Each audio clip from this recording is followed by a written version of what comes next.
lifts me up, it elevates me, and and you feel great appreciation. You have people that their whole life they're looking for meaning, looking for spirituality, and they don't find it.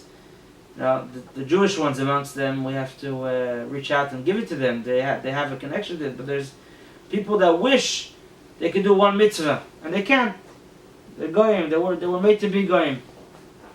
That was their mission, and they have their mitzvahs too. It's not the point to put down a goy and tell him you don't have mitzvahs. A goy has to find a certain value in doing his mitzvahs, but a Jew has to know that you have many more ways to connect to Hashem besides 7. And the truth is that the goy is not really connecting to Hashem with his mitzvahs. He's more like keeping the world sane and just not keeping it as it is, not making it worse. A Jew connects to Hashem. The mitzvahs of a Jew have an entirely different meaning than the mitzvahs of a human being. So just compare yourself to an animal. Compare yourself to someone who's not Jewish, and compare yourself to someone who is Jewish but is not observant, and someone who's observant but doesn't do it with chayes, with life. Someone doesn't have chassidus.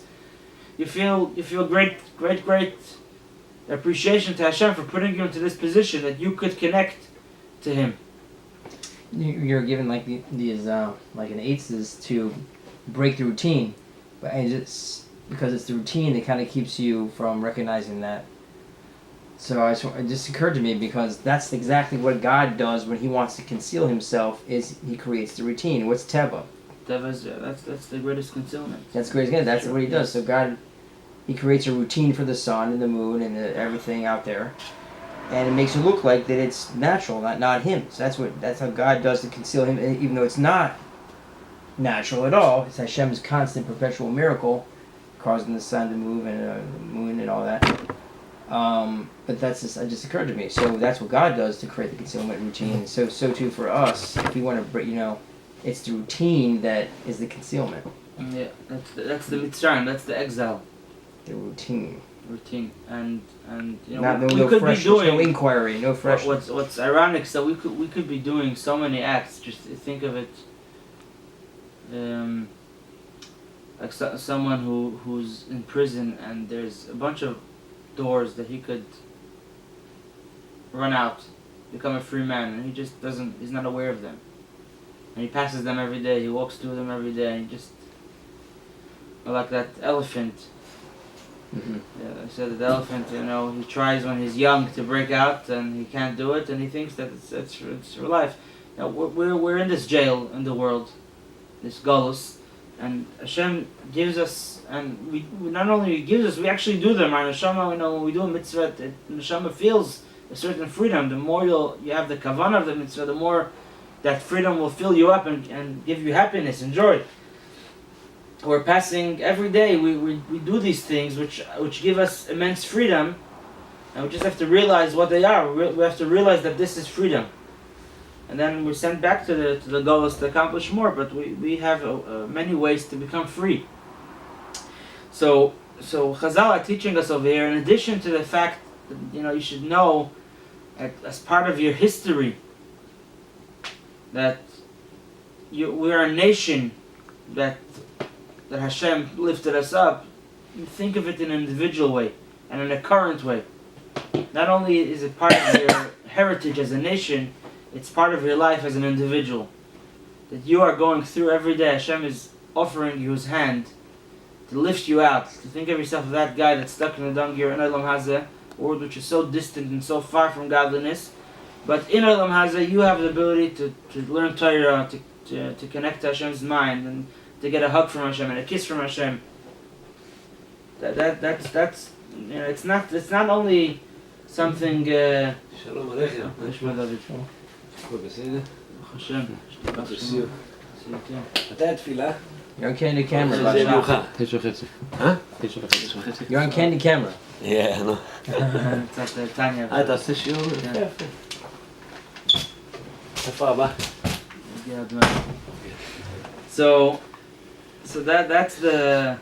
that's chapter 47. It's not just something that happened to us as a people thousands of years ago. It's something that happens to me every day. Every day I am being taken out of Mitzrayim. How would you connect that to, Bishvili Nivra Olam, Bishvili Nivra Helam? For you to break out of it.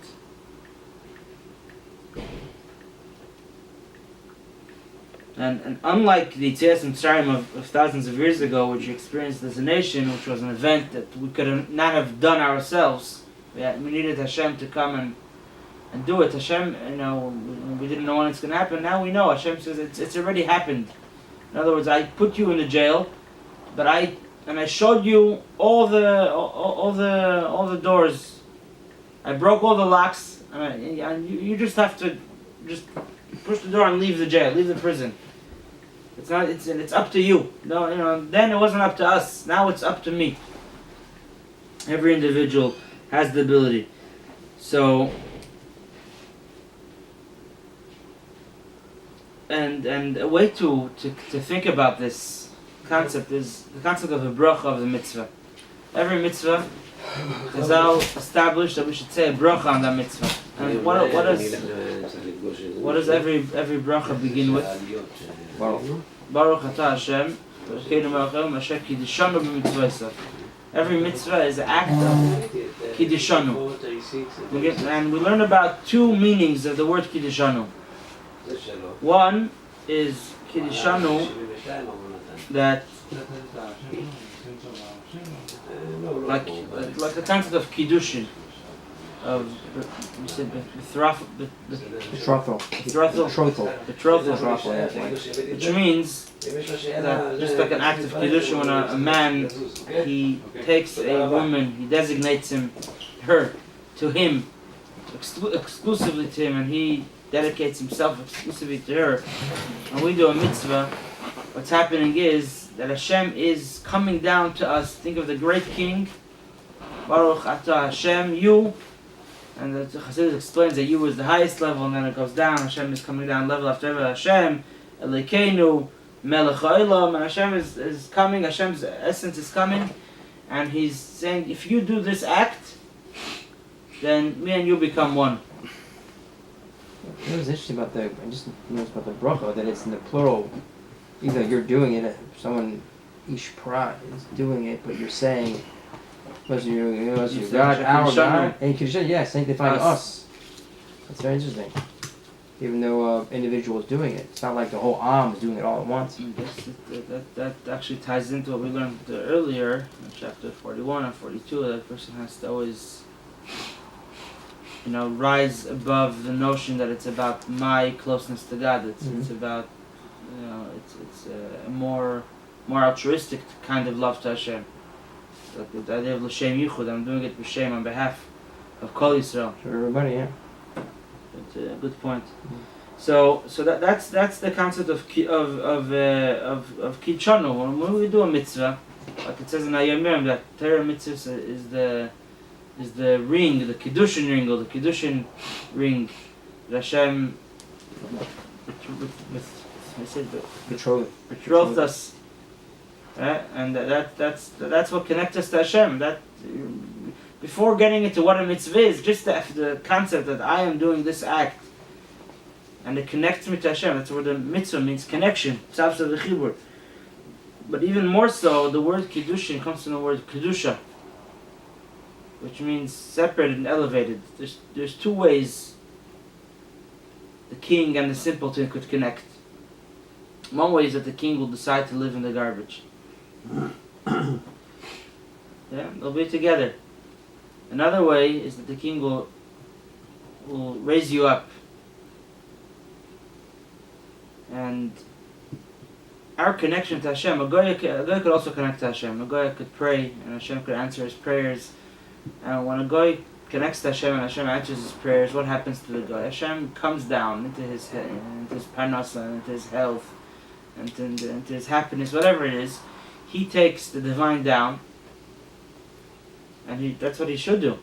And he just brings Hashem, and there's nothing wrong with it per se, but he takes godliness. And what's godliness for him? It's Stinks. taking the king and putting him into my garbage, basically. But this is my garbage, so it's important to me. My gashmis. And we also need that. But at a deeper level, a mitzvah doesn't just connect Hashem by bringing him to me. In essence, it brings me up to him, like the king taking the person and bringing him into the palace. And that's the idea of kitshana. What's a mitzvah? A mitzvah is what's called sovev kol almin. It says in Chassidus, in several places, that goyim don't have the obligation to believe in sovev kol almin. A goy does not have to believe in a super rational. His connection to Hashem could be purely on a rational level, because that's not a guy's task. He just has to live in this world. Hashem put him in the world really for us. She's like a caretaker of the world for the sake of the Jewish people, to use the world for a greater purpose. Think of it like you have a palace. You have the White House, let's say. You have the cooks and the janitors, and and the caretakers and the butler. They take care of what's going on in this palace, and then you have the ministers and the king and the policy makers, and there's many different levels within it. But generally, there's people that run things. But you wouldn't. The White House is not there, or the palace is not there to give them a job.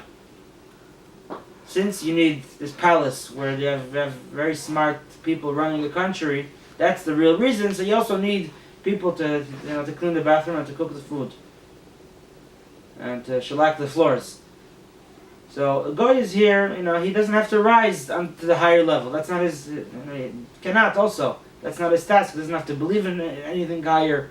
He has to believe in Hashem, and Hashem makes the world, and Hashem gives life, and that's it. The Jew has the ability that the king comes down to him. It's true that Hashem does come down to us. We start out in the world, and Hashem does come down to us, but He lifts us up. When we do a mitzvah, Asher kiddushanu b'mitzvaysav, we become holy. Mitzvah doesn't mean that God comes down to the world. Rather, mitzvah means that the Jew transcends the world. He goes higher than the world, and this is the level of it's called kodesh elyon. There's something called kodesh is you call holiness, and holy it's hard to translate, but this is a level which is not a description of something. That's not an object which is hallowed. This is holiness itself. This is the mitzvah. Mitzvah is from a level beyond the world. And that's actually what makes us different. What makes a Jew different than a Goy? Not that a Jew is moral and a Goy is corrupt, because also a Goy there's plenty of Jews that are not moral, unfortunately, and there's Goyim that are moral and Goyim that are just and keep mitzvahs. What makes a differentiation between a Jew and a Gentile is that a Jew has access to what is beyond the world, to Hashem. Or in other words, his access to Hashem is not only to the Hashem as he is known by the world, but to Hashem who is above, the level of godliness which is above the world. And by doing mitzvahs, it says, Ani Hashem Elokechem. I am your God. What does it mean, your God? When we say Hashem is our God, in the world, He's not the God of the Goyim, He's not the God of the animals. The answer is that no. The animals don't have a personal God, their God. Neither do the Goyim. They understand that there is a God, they believe in a Creator, they pray to the Creator, He listens to them, He answers their prayers. They serve Him in their way, but they can never say, I have established a personal connection with Hashem. The only way for a person to have a personal connection with Hashem is if you enter His, so to speak, His life. Goyim have, maybe you'd call it a professional relationship with Hashem. They do His work, He pays them. There's no personal investment over here. For a person to develop a personal connection with someone, he has to become part of his real life. And just that you have to take an example of someone who's co-workers and relatives. What makes the relatives closer to their relatives then the coworkers then coworkers with each other. The coworker, there, sometimes you could become friendly and you could develop a deeper connection. But at work, you do work. You have a boss and an employee, and they have a connection. They have a relationship, but it's not a pneumistic relationship. It's not something inside. You live your life, I live my life. We meet in the office or in the factory or wherever. But when you have friends, when you have relatives, and there's many levels in this, that they have access. You give them access to your personal life, and that's what makes them so much closer to you. So you have Hashem, so to speak, in his professional mode. Hashem, the creator of the world. This is not really what Hashem is about. This is a very, very small, minute aspect of Hashem, that the fact that he created the world. But a goy, that's all he knows about Hashem, is that he created the world. A yid is Hashem's child. They have different descriptions. So sometimes we're called Hashem's children, we're called Hashem's wife, we're called Hashem's mother sometimes. There's all different names which describe that we're not just Hashem's. We have an access to Hashem himself. Not the way he's at work in the world. And that's through mitzvahs. Mitzvahs, that's what they call Shekidishanu. Hashem makes us holy. To become holy, it's by Hashem lifting us up to him, bringing us into his chamber. And this is true whether or not you're aware of it. There's two interesting halachas the Alter Rebbe explains based on this concept. How a mitzvah makes a Jew holy. Whether or not he's aware of it. When a Jew puts on, so it says there's one halacha is that when there was someone who was doing a mitzvah, someone was wearing tefillin or carrying a sefer Torah, let's say he's an Amoritz, yeah? And you have behind him a Rosh Hashiva who knows the whole Shas, he knows a lot of Chassidus, he's very Shemayim, he's very, very God-fearing, and very humble, but he's not wearing tefillin. Yeah? Who gets to go through the door first? The one who wears tefillin. Why? It's Maise. Because he is now doing a mitzvah. Mitzvah connects him to what's beyond the world, to Kedusha. The other person has Kedusha in him, but it's not on the same level. Or the example that out there brings is when someone is doing a mitzvah, you have to stand up for him, even if he's simple, and even if you're greater than him. You have to stand up for him, to honor him. Because who are you honoring? Hashem. Hashem, that's in the Jew when he's doing the mitzvah. It's it doesn't, regardless of if the person knows what's going on or not.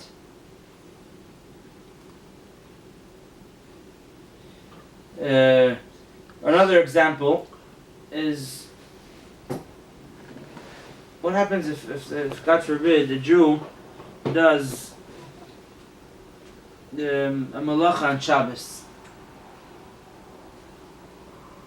Yeah, he gets punished, right? He has to bring a chatos, if it's amazing, skila, God forbid, he's stoned. Now you'd think for a minute, you say, if this person, the more a person knows about what Shabbos means, what the value of Shabbos is, and he desecrates it, he should get a bigger punishment. And the less he knows, he should get less. We should say in halacha, if the person is Amoritz, he gets this kind of punishment. But he knows less because he doesn't want to learn. It doesn't matter, but in reality, he doesn't know. You say Chilul Shabbos, you desecrate Shabbos. The more you know what Shabbos is, the more you would be held responsible. But the fact is that there's one punishment for Shabbos, whether it's a Talmud Chacham or Amoritz, or other mitzvahs, Chametz and Pesach. It doesn't matter what level of neshama you are and how much you know about it. It's equal. Why? Because it's not just symbolic acts that you know more. It's about kedusha. It's about Hashem. And if you do a mitzvah, then you're connected to Hashem. If you don't do a mitzvah, you waste that energy that Hashem invested in you and let you connect to Him on such a great level, and you just don't make that connection. You deserve the punishment. It doesn't matter. Because when a Jew, a Shabbos, let's say it in more simple words. On Shabbos you have a kedusha of Shabbos on you. And when you make a Chilul Shabbos, it doesn't matter how much you know about Shabbos. It's about the Shabbos that's in you that was desecrated. So whether you're a Talmud Chacham or Amoritz, Shabbos was desecrated. It's Hashem's Shabbos that was desecrated. It's not my Shabbos or his Shabbos. It's Hashem's Shabbos. It's Hashem's Pesach. And it's Hashem's whatever, any mitzvah it is. It's not about who's carrying the Kedusha. The Kedusha is about Hashem. And it doesn't, and whether or not you know and understand how important what you're doing is, it still doesn't change the importance of it. So that's why there's, even if you're a big Amoritz, you get the same punishment as a big Talmud Chacham. Obviously, it's better to be aware of what you're doing, but the fact is that it doesn't change the reality that if you're a Jew, you have access to Kedusha, and if you do that Kedusha, you have to, the Kedusha has to be honored, and if you desecrate that Kedusha, you have to be punished in an equal way as a big Talmud Chacham. And this is what there's a pasuk in Tehillim that Asaf said. Asaf said, Mizmor Asaf, it's Kapitel Ayin Gimel 73. So Asaf said that Vani bar v'loy eda behema seisi imach, which loosely translated means, and Vani tamid imach. He says, I have no knowledge, and I know nothing. I'm a boor. I'm like an animal, but I'm always with you. What does that mean? And some people have a knowledge. Animals, what makes animals different than humans is humans know more than animals, and they're smarter. But let's say an animal is carrying a treasure, or a human is carrying a treasure. Does it affect the treasure? No. The treasure is the same treasure. Yeah, sometimes it's safer to put that. And what Asaf is saying, the capital that this comes from is talking about the Jews in Galus. He says, in times of the Beis Hamikdash, we were able to see and feel Kedusha more. It was easier. Hashem was more revealed. Galus is Hashem hid himself. Hashem concealed himself. And in Galus, generally speaking, we're like animals. We have no, or not as much as an appreciation of what it means to do a mitzvah than there was in times of the Beis Hamikdash. We're like bar, v'lo eda, I don't know. I'm like an animal. When I wear tefillin, I'm like an animal carrying the treasure. The animal, the difference of a human and an animal carrying the treasure is that the animal doesn't know what it's carrying. The human knows. And in time of Golus, we could be like that animal that is carrying a treasure but doesn't know that it's carrying a treasure. But Asaf says, nevertheless, Ani tamid imach, I'm always with you. When I'm doing a mitzvah, regardless of if I'm aware of it or I'm not aware of it, it's happening. The Kedusha, I'm being connected to that Kedusha. And trying to make ourselves aware of it is also kind of Yitzias Mitzrayim, but even if we're not aware, we're just doing the mitzvah, we're already going out of our Mitzrayim. And we say that Hashem is called Elokei Avram, Elokei Yitzchak. What does it mean Hashem is Elokei Avram? He's the God of Avram, he's not God of anyone else. It means that Avram knew that Hashem was his God. The rest of the world doesn't know it. And when we do a mitzvah, we say Baruch Ata Hashem Elokeinu, He's our God. When we do a mitzvah, we try to make ourselves aware. That's the idea of the bracha of the mitzvah. Why do we say the bracha before the mitzvah? Chazal wanted a person before he does the mitzvah to think for a second of what he's about to do. That's the reason why we make brachas on mitzvahs. If someone put on tefillin and didn't make a bracha, he doesn't have to put on tefillin again that day. If he's still wearing tefillin, he makes the bracha, but if you took them off, you did the mitzvah. Yeah? The main thing is to have it done. The concept of the bracha of the mitzvah is a little kind of a preparation. You're about to put on tefillin, say these words, think about what you're saying for a minute. I am now about to connect to the Kodesh HaElyon, to the greatest Kedusha. I'm connecting to Hashem in a way that no one else in the world besides a Jewish person can, by putting on tefillin, by washing my hands, by whatever it is, by wearing tzitzis. That's the point, to become aware. So when you say, just like Hashem was called, why was Hashem called Elokei Avram, Elokei Yitzchak, Elokei Yaakov, the God of Avram, the God of Yitzchak, the God of Yaakov? Because they were people, their whole life were not like those animals. They did the mitzvahs, and they knew what they were doing, and they felt the greatness and the appreciation for what they were doing. And we are accomplishing, in a sense, even more than them. They didn't even have the mitzvahs the way we have them.